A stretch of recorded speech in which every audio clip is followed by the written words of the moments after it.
150 years ago, I don't think there was an opening bell. So well, traditions have changed, then rotunda, and now back to, now it's this digital avatar. But happy birthday, BSC, that's what I can say.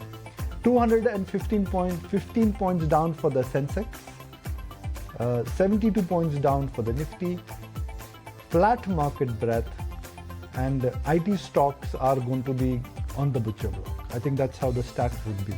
IDFC first may react to the news because we are looking at, there you go, Wipro, hello.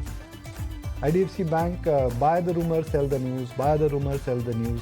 The pref has happened actually at a lower rate, but the long-term capital coming from ADIA, Warburg. I think Warburg was an old investor in First Capital First, the company which was, or the NBFC which was incorporated by Mr. Vednathan.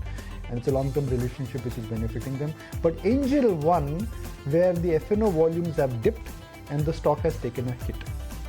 4% down for Angel One. 2200. The all-time high was north of 3000 rupees. So unexpected lines, okay breadth, nothing great, and the mid-cap index has popped back in the green already. As IT, of course, is the fallen wicket today. But let's check in on some of the other stocks in news as well. There's DLF, which is looking to sell its IT's SEZ land and building in Kolkata to the Srijan Group for about 690 odd crore rupees. That stock holds higher. SBI Cards, which is now going to be partnering with Tata Digital to launch Tata New SBI Cards. There's IRFC, wherein the Madras High Court has set aside a GST demand order of about almost 230 odd crore rupees. BHEL, which has signed an agreement for a tech transfer with BARC. So look out for what that stock as well does in trade. Bunch of other stocks which are going to be in focus. Well, IT, of course, is the fallen wicket. Wipro is down 5%. I want to check in on what Infosys is doing ahead of its numbers. And then, of course, the banking performers from yesterday, the likes of an Innocent Bank, what's Indian Bank doing and what Axis is doing, because they were the ones which really emerged as the leaders within the banking pack yesterday. And that's where the catch-up really happening. What about HDFC and ICICI Bank? Although the numbers are on Saturday, but this is pretty much the only trading day before those numbers come out, and those stocks also holding up well. Look at the move on ICICI Bank, almost 1.5% higher. 1375 is where that stock is. Remained a leader pretty much from the COVID lows and continues to dominate at the pole position. That's ICICI Bank for you.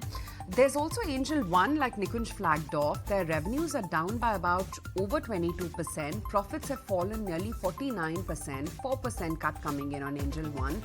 Sonata Software as well, which is flagged in lower than expected Q4 FY25 revenue from its largest client, hitting their international businesses. So that's the other stock. And I want to check in what Paytm as well is up to. Vijay Shekhar Sharma has foregone over 2 crore ESOPs, triggering a 492 crore rupee one-time ESOP expense in Q4, reducing, of course, their future costs. Paytm is holding higher by about 0.4%, fizzling out a little bit though.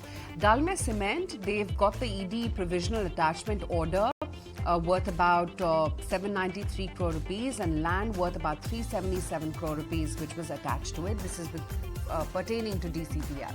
So that's the listed entity, 1.5% lower over there.